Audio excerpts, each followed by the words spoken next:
پاکستان بننے سے قبل ہمارے ذہن میں ایک خاکہ تھا مسلمانوں کے حقوق کے تحفظ کے لیے. وہ یہ تھا کہ اس وقت ہندوستان کے 13 صوبے تھے. 6 صوبوں میں اکثریت مسلمانوں کی تھی اور 7 میں ہندو کی اکثریت تھی. تو اس طریقے سے ہمارا ایک فارمولہ جب اسماہین کا فارمولہ مشہور ہے چھپا وہ اس زمانے کا کہ صوبائی خود مختاری مل جائے اور صوبے مکمل خود مختار ہو. صرف 3 محکمے مثلا ڈیفنس ہے یا مواصلات ہے اور فارن افیئرز یہ جو ہے مرکز کے ساتھ ہوں اور باقی صوبے خود مختار ہوں. اس کے ساتھ ساتھ مرکزی پارلیمنٹ میں تناسب نمائندگی کی کا اس طرح ہو کہ مسلمان قوم اور ہندو یہ دونوں اکثریتی اقوام شمار ہوں گی اور ان کا تناسب جو ہے وہ 45% پارلیمنٹ میں ہوگا اور باقی 10% وہ دوسری اقلیتیں ہوں گی. تو اس طریقے سے خیال یہ تھا کہ ہندوستان ایک بھی رہے گا اور مرکزی پارلیمنٹ میں جو حقوق کے ضائع ہونے کا خطرہ تھا وہ بھی ٹل جائے گا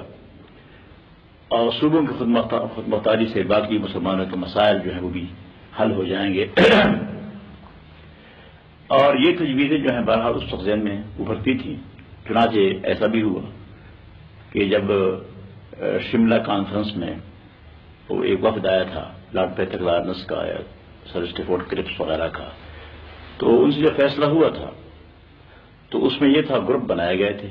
اے اور بی اور سی لیکن پورے ہندوستان کو ایک رکھنے کا منصوبہ تھا اس وقت. اس کو مسلم لیگ نے بھی تسلیم کر لیا تھا اور کانگریس نے بھی تسلیم کر لیا تھا. غرض یہ ہے کہ مسلمانوں کے حقوق کے تحفظ کے لیے ہمارا بھی فارمولہ تھا اس وقت. یہ نہیں کہ ہم مسلمانوں کے حقوق کے تحفظ سے غافل تھے یا ہندو کے مظالم یا ان کی زیادتیاں جو ہو رہی تھیں اس سے ہم مطمئن تھے. ایسی کوئی بات نہیں تھی. ہم بھی اس کا خیال کر رہے تھے لیکن ہمارا ذہن میں خاکہ اور تھا. جی اس کے بعد جب پاکستان کے لیے فیصلہ دے دیا اور پاکستان بن گیا تو پاکستان بن جانے کے بعد ایک قطعی فیصلہ تھا مسلمانوں کا اور جیسے کہ جمہوری اصول یہ ہیں کہ میجارٹی کا فیصلہ جو ہے وہ لازماً تسلیم کرنا پڑتا ہے تو ہم نے فیصلہ تسلیم کیا اور پاکستان بن جانے کے بعد سب سے پہلے ہماری جماعت نے اعلان کیا کہ اب ہم اس کے بعد پاکستان کو تسلیم کرتے ہیں اور پاکستان کے استحکام کے لیے اس کی ترقی و بقا کے لیے اس کے نظریے کے لیے ہم جان توڑ کوشش کریں گے. اور اس طریقے سے یعنی مرکزی جمعیت علماء ہند کی طرف سے بھی ہمارے پاس یہ خطوط آئے اور انہوں نے کہا کہ آپ اپنی ثابت پر کام کریں اور یہ کہا کہ اب پاکستان بن چکا ہے اب نہ ہم نے اس سے اختلاف کرنا ہے اور نہ تم نے اختلاف کرنا ہے. وہاں سے بھی ہدایت تھی. چنانچہ ہم نے پاکستانی کی حیثیت سے چونکہ ہماری پیدائش یہاں کی تھی ہم تو یہاں کے تھے اپنے ملک کی آزادی کے لیے کوشش کر رہے تھے تو ہمارا ملک تو یہی تھا جہاں ہم پیدا ہوئے تھے تو اسے لازم بقا و سالمیت کے لیے اور اسلامی نظریہ حیات کے لیے جو بنیاد ہے پاکستان بنانے کی اس کی حمایت کی اور 31 سال سے اس پر ہم گامزن رہے ہیں اور ہم نے جو خدمت ہم سے ہو سکی وہ حقیقی خدمت پاکستان کے لیے پیش کی. مولانا اسی سلسلے میں میرے ذہن میں ایک سوال پیدا ہوتا ہے کہ پاکستان اسلام کے نام پر بنا اور آپ نے بھی اسلام کی اس وقت خدمت کر رہے ہیں. سوال یہ پیدا ہوتا ہے کہ اس پاکستان میں نظام اسلام کا معاشی نظام کیسے نافذ کیا جاتا ہے اول تو وہ ہے کیا اور پھر یہ کہ اس کے کیا اصل میں یہ ہے کہ پاکستان کے مسلمانوں نے پاکستان میں اسلامی نظام کی ترویج اس کی تنفیذ کوئی خاص توجہ نہیں کی اور پتہ نہیں کہ اس میں رکاوٹ کون تھے. یہ ہے کہ جو لوگ مغربی تہذیب سے متاثر تھے اور ان کا ہولڈ ہے پاکستان پر پورا مکمل سیاسی اثر اور رسوخ انہی کا ہے مغربی تہذیب سے اتنے مرعوب ہیں کہ اسلام کی طرف جانے ان کے قدم جو ہے آگے بڑھ نہیں رہے. چنانچہ اسلام کا معاشی نظام اگر نافذ ہو جاتا سب سے پہلی چیز یہ ہے کہ بغیر سود کے بینکاری کا نظام جو ہے یہ اسلامی ایک نظام ہے اب اس وقت نہیں، بہت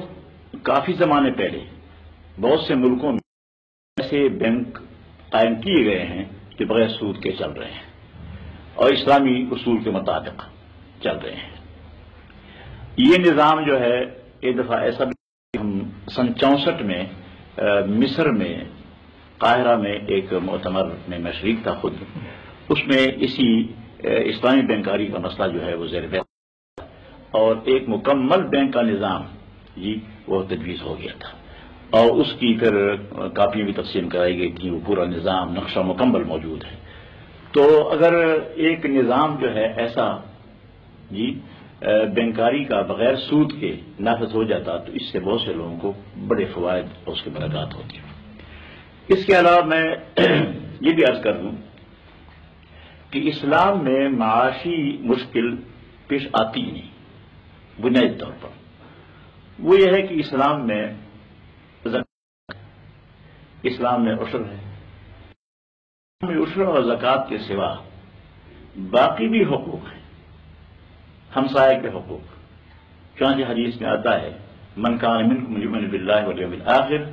فلیحسن الی جارہ، کہ تم میں سے ایک آخرت پر اور اللہ پر ایمان رکھتا ہے وہ اپنے ہمسائے کے ساتھ احسان کرے۔ ایک حدیث میں آتا ہے نبی کریم علیہ الصلوۃ والسلام نے فرمایا لیس المؤمن الذی یبیت شبعان وجارہ فی جنبہ جائع، کہ وہ شخص مومن نہیں ہے کہ خود اپنا پیٹ بھر کر سو جائے اور اس کا ہمسایہ میں سویا ہوا ہو بھوکا، وہ مومن نہیں ہے۔ چنانچہ صحابہ کرام نے اس کی نظیر ہمیشہ پیش کی، مثالیں موجود ہیں اور قرآن کریم میں صحابہ کرام کی صفت یہ آئی ہے انفسہم ولو کان بہم خصاصہ، کہ وہ اپنے اوپر ترجیح دوسروں کو دیتے ہیں اگرچہ خود بھوکے ہوتے ہیں۔ اگر مسلمانوں کے اتنے بلند اخلاق ہوں کہ ایک شخص اپنے منہ سے نوالا نکال کر دوسرے کے منہ میں ڈالتا ہے اگر، اور کسی شخص سے دوسرے کی بیمائگی خستگی دیکھتی، اور مسلمان میں اتنا تعلق ہے، اخوت اور برادری کا تعلق ہے کہ وہ ایک دوسرے پر جان دیتے ہیں، تو پھر یہ اونچ نیچ کا مسئلہ ختم ہو جاتا ہے اور یہ معاشی کوئی مسئلہ ہمارے ملک پیدا نہیں ہوگا۔ ایک آدمی اگر کچھ اس کے پاس ہے وہ دوسرے کو کھلائے تو 50% سے زیادہ مسئلہ جو ہے ہمارا معاشی اخلاق کی بلندی سے اسلامی اصول پر عمل کرنے سے حل ہو جاتا ہے۔ میں آپ سے یہ دریافت کرنا چاہوں گا کہ کیا اسلامی معاشی نظام میں صرف بلا سود بینکاری کافی ہے یا ربا کی اور وہ زیادہ ظلم کی شکل میں موجود ہیں اور عام آدمی کو زیادہ پریشان کرتی ہیں، تو ان کو کیسے دور کیا جا سکتا ہے؟ اور دوسرے یہ کہ ریاست پر بھی تو کچھ حقوق عائد ہوتے ہیں معاش کے سلسلے میں، مثلاً افراد کے روزگار کا حق ایسا کہ اگر کوئی بے روزگار ہو تو وہ اسٹیٹ سے عدالت کے ذریعے سے وہ حاصل کر سکے لازمی ہو اس کے لیے، یہ بھی کچھ صورت ہے۔ تو یہ کس طرح سے یہ صورتحال یہ ہے کہ اسلامی حکومت جو ہوتی ہے، حکومت کی ذمہ داری ہوتی ہے کہ کوئی شخص ملک میں بھوکا نہ رہے، اس کو زندگی کی ضروریات مہیا کی جائے، یہ حکومت کی ذمہ داری ہے۔ چنانچہ آپ کو معلوم ہے کہ تاریخی واقعات ہیں کہ حضرت عمر فاروق رضی اللہ تعالیٰ عنہ نے اپنے دور خلافت میں آٹے کی بوری بیت المال سے اٹھا کر گھروں تک خود پہنچائی ہے، اور آپ نے فرمایا ایک مرتبہ کہ لو مات الکلب جوعا علی شط الفرات لکان عمر مسئولا عنہ یوم القیامہ، کہ اگر دریائے فرات کے کنارے